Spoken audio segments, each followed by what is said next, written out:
30%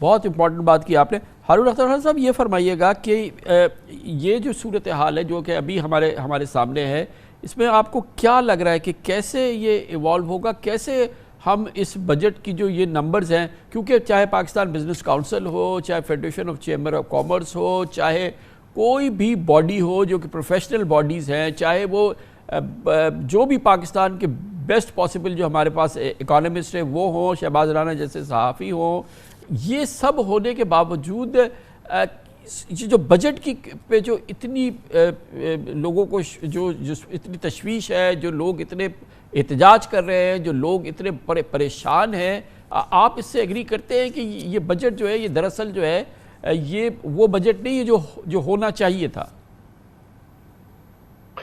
کامران خان صاحب، میرے لیے ایک بہت بڑا یہ مشکل سوال ہے، اور کیونکہ میں پی ایم ایل این کا ایک حصہ ہوں، حالانکہ میری اس بجٹ میں کسی قسم کی کوئی انوالومنٹ نہیں، میں آپ کو لیکن کرٹیسائز کرنے کو تو بہت کچھ ہے اس میں.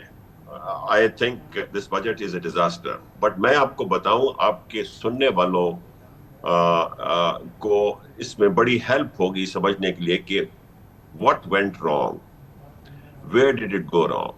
پہلی بات تو یہ ہے کہ جو ایف بی آر کو یہ 5 حصوں میں تقسیم کرنے کے لیے بات کر رہے ہیں، that's a non-starter. That is not going to resolve any problem. وہ غلط سولوشن ہے ایف بی آر کو ریفارم کرنے کے لیے. سیکنڈ چیز یہ ہے کہ ڈاکیومنٹیشن ایف بی آر خود کرے گا. میکنزی کے ساتھ 10 اور کمپنیاں ساتھ ملا لیں تو وہ آپ کی ڈاکیومنٹیشن کی ہیلپ نہیں کریں گی. اگر آپ ایگریکلچر کو ڈاکیومنٹ نہیں کرنا چاہتے، اگر آپ ٹرانسپورٹ کو ڈاکیومنٹ نہیں کرنا چاہتے، اگر آپ ریئل اسٹیٹ کو اور ریٹیل کو نہیں کرنا چاہتے، تو میکنزی آپ کو نہیں بتائے گا کہ کیسے کرنا. اچھا، ادھر اب دیکھیے، یہ بڑا امپورٹنٹ چیز ہے. پاکستان کا number 1 problem current account deficit ہے، نمبر 2 پرابلم فسکل ڈیفیسٹ ہے. فسکل ڈیفیسٹ کے لیے آپ کو اپنے خرچے کم کرنے جو ہم نے نہیں کیے. ہم نے وعدے ضرور کیے ہیں اور ہم نے کہا فیوچر میں کریں گے، مگر آپ نے بجٹ میں ان خرچوں کو کم کر کے نہیں دکھایا، سو بجٹ میں اس کا کوئی فائدہ نہیں ہوا. دوسری چیز یہ ہے کہ آپ ٹیکس بڑھائیں. اب ٹیکس آپ اس جگہ پہ بڑھائیں جہاں پہلے ٹیکس نہیں لگتا تھا. وہ آپ نے ایگزیکٹلی اپوزٹ کیا ہے، آپ نے ٹیکس اس جگہ بڑھایا جہاں ٹیکس لگتا ہے. اور میں آپ کو یہ بتاؤں کہ اگر آپ انڈاکومنٹڈ سیکٹرز کو جی ڈی پی سے نکالیں، like transport, part of services, agriculture کو، تو راہ سا جو جی ڈی پی ہے وہ 50% رہ جاتا ہے. اور 50% والا جو ٹیکس دیتے ہیں وہ دنیا کی موسٹ ڈیولپڈ کنٹری سے بھی زیادہ ان کا tax to G D P ratio ہے. وہ 30% پہ جا رہا ہے. تو اس کو 30 سے 35 کر دیا آپ نے، اور جو زیرو دیتا تھا اس کو زیرو رہنے دیا ہے. تو یہ انیکوٹیز بہت زیادہ بڑھ گئی ہیں. اب آپ آ جائیں کرنٹ اکاؤنٹ ڈیفیسٹ میں. کرنٹ اکاؤنٹ کا میجر پرابلم ہے ایکسپورٹ. ایکسپورٹ میں آپ کی پاور ریٹ اس پورے ریجن میں سب سے زیادہ ہے، گیس ریٹ پورے سب سے زیادہ ہے، سیلریز آپ کی پوری سب سے زیادہ ہے، آپ کے مارک اپ ریٹ سب سے زیادہ ہے. آپ کو ایک ایکسپورٹ ریفائننس ملتا تھا سبسیڈائز ریٹ پہ، وہ ختم ہو گیا. آج آ کے جو ایک چیز رہتی تھی جو پورے ریجن میں ملتی ہے، ایک فارم میں یا دوسرے فارم میں ملتی ہے، special tax regime, presumptive tax regime, اب آپ نے وہ بھی ختم کر دیا ہے. تو آپ نے وہ کیا چیز کی ہے کہ ایکسپورٹ جو ہماری ہے سب سے بڑی پرابلم، جس کی وجہ سے ہمیں آئی ایم ایف کے بعد جانا پڑتا ہے کہ وہ اب تیزی لیکن یہ وہ نیچے جائے گی. بالکل آپ صحیح کہہ رہے ہیں صاحب. آپ نے شروع میں ہی پہلا جملہ کہہ دیا کہ یہ ڈیزاسٹر ہے بجٹ. وہ اس سے زیادہ آپ ظاہر ہے کہ آپ کی یہ آپ کا تھوڑا تعلق ہے اس پی ایم ایل این کے ساتھ. مجھے شہباز رانا صاحب یہ بتائیے گا کہ یہ جو بار بار ہم نے بات سنی اور بہت ایگریسولی سنی پچھلے 1 سال کے دوران کہ ایف بی آر کو ریفارم کریں گے، ایف بی آر کے اندر بالکل اس کو نیا جنم دیں گے، پوری ایس آئی ایف سی کی پوری قوت کے ساتھ جو ہے وہ اس میں ایس آئی ایف سی اتری ہے. پھر پورا ظاہر ہے وہ نظام ایک بہت طاقتور نظام تھا، لیکن وہ زیرو ہو گیا وہ پورا نظام، اور وہ ایف بی آر بالکل اسی جگہ پہ اسی انداز سے جو ہے وہ آپریٹ کر رہی ہے. دراصل ہوا کیا ہے؟ یہ ایک میسو اس بات کا ثبوت نہیں ہے کہ ایف بی آر کی طاقت جو ہے اس کو زیر کرنا ناممکن ہے پاکستان میں؟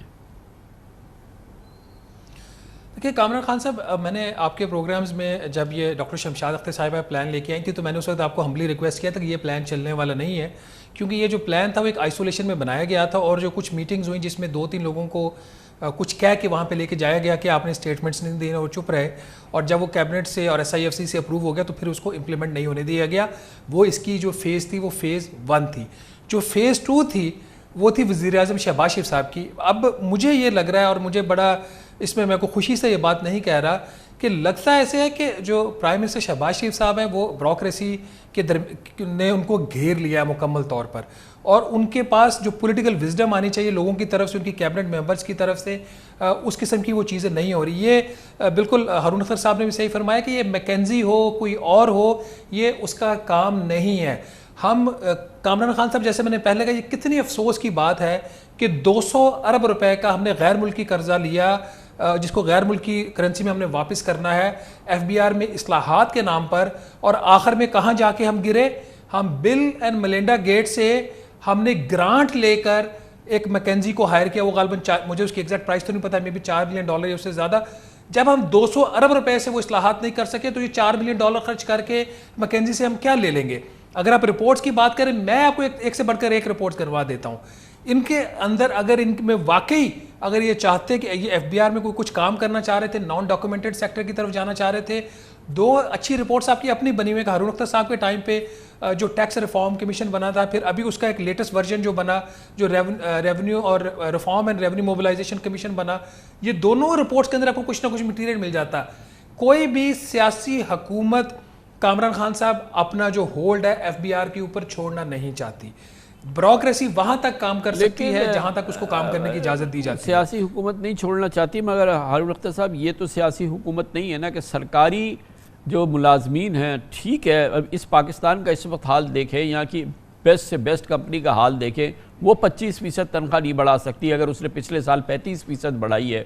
فار گاڈ سیک آپ جو ہے اس کو پینشن دے رہے ہیں, اس پہ 15% اضافہ کر رہے ہیں, اس پہ آپ اس سے ٹیکس نہیں لے رہے, اس کے جو پرکس ہیں اس کے جو وہ آپ اس کو دے رہے ہیں. 3.5 کھرب روپے آپ اس کے اندر دے دیتے ہیں. یہ وہ کمپنی, وہ ملک, وہ نظام کیسے چل سکتا ہے جہاں پر یہ اندھیر نگری ہو؟ کوئی دنیا کی کمپنی ہے, آپ ماشاءاللہ پرائیویٹ بزنس چلاتے ہیں, آپ کسی اپنے پورے اپنے جو آپ کا بزنس ہے اس کی ایک ساتھ تنخواہ کیا بڑھا سکتے ہیں 15%, 35%؟ میں نے تو اورنگزیب صاحب سے پوچھا کہ کیا وہ ایچ بی ایل کی پاکستان جیسی بیلنس شیٹ ہو تو کیا وہ اس طرح سے بڑھا سکتے ہیں؟ یہ کیا نظام ہے؟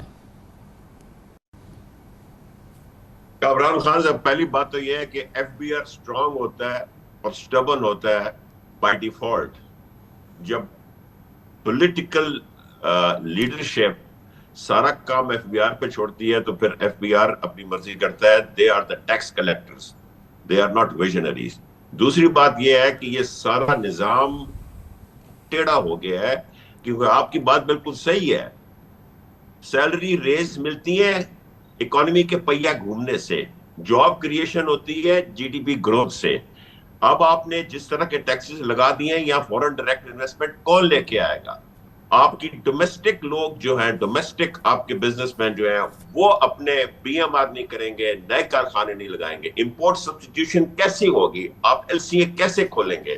لہٰذا 30 لاکھ لوگ جو ہر سال جاب مارکیٹ میں انٹر ہو رہے ہیں, ان کی جاب جیپرڈائز ہو گئی ہیں, اور جو آلریڈی جاب مارکیٹ میں انپلائڈ ہیں ان کی جاب جیپرڈائز ہو گئی ہیں. تو میرا یہ خیال ہے کہ ان کو جی ڈی پی گروتھ 3.3 کا جو رکھا ہے یہ نہیں ملے گی, کیونکہ اس سال تو جی ڈی پی گروتھ آپ کو مل گئی ہے ایگریکلچر سیکٹر کی وجہ سے. باقی ایگریکلچر کے علاوہ نہ ہونے کے برابر گروتھ ہے. اگلے سال آپ کا اگر اللہ نے چاہا تو ایگریکلچر کی مل جائے گی, بٹ ایگریکلچر ہر سال 6% پہ گرو نہیں کی پاکستان میں. لہٰذا اکانومی نیچے جائے گی, اور مجھے سیریس پرابلمز ہیں ان امپلائمنٹ کے, مجھے سیریس پرابلمز ہیں یہ ایف بی آر کے ساتھ زیادتی کی گئی ہے. 40% اس اکانومی میں 40% گروتھ ریونیو میں دینے کے لیے یہ نہیں ہو سکے گا. وہ ٹیکس کلیکٹ کرنے کی کوشش کریں گے, ٹیکس کلیکٹ نہیں ہوگا, کاروبار نیچے جائے گا. اور آپ نے صحیح کہا کہ ٹیکس ایویژن پہلے سے بھی زیادہ ہو جائے گی. جیسے جیسے ٹیکس بڑھاتے ہیں ٹیکس ایویژن زیادہ ہوتی ہے, جیسے جیسے کسٹم ڈیوٹی بڑھاتے ہیں اسمگلنگ زیادہ ہوتی ہے. آپ اپنے آپٹیمل لیولز کو کراس کر چکے ہیں. آپ کو چاہیے تھا کہ آپ انڈاکیومنٹڈ سیکٹرز کو لے کے آتے ٹیکس نیٹ میں. جو ڈاکیومنٹڈ ہے وہ آلریڈی دنیا کے مقابلے میں tax to G D P ratio 30% تک پہنچ چکے ہیں. شہباز صاحب یہ بتائیں شہباز صاحب کہ یہ تو بجٹ تو آج آیا ہے نا, اس سے پہلے پاکستان کی اکانومی جو پچھلے چند سالوں سے ہم دیکھ رہے ہیں, ہم اپنے ریجن میں دیکھیں, گروتھ کی بات ہو رہی ہے, کیا بوئنسی ہے, کیا کام ہو رہا ہے, کیا اس پورے ریجن کے اندر ہو رہا ہے. نمبرز تو افغانستان کے ہم سے بہتر ہو گئے ہیں, اور تو ہم تو کانٹریکٹ کریں، ہماری اکانومی تو کانٹریکشن کے اندر ہے. یہ تو بجٹ تو آج آیا ہے، اس سے پہلے کانٹریکشن میں ہے، اور اگر وہ کانٹریکشن میں تھی تو اس بجٹ کے بعد کیا ہوگا؟ کامران خان صاحب، ایک تو جو آئی ایم ایف کا پروگرام ہوتا ہے وہ بائی نیچر ہی وہ کنٹریکشنری ہوتا ہے، کنسالیڈیٹو ہوتا ہے، وہ کنسالیڈیشن کی طرف جاتا ہے، وہ گروتھ والی تو بات ہو ہی نہیں سکتی. بہت شکریہ جناب شہباز رانا. جناب ہارون اختر خان ہمارے ساتھ موجود تھے. Commercial break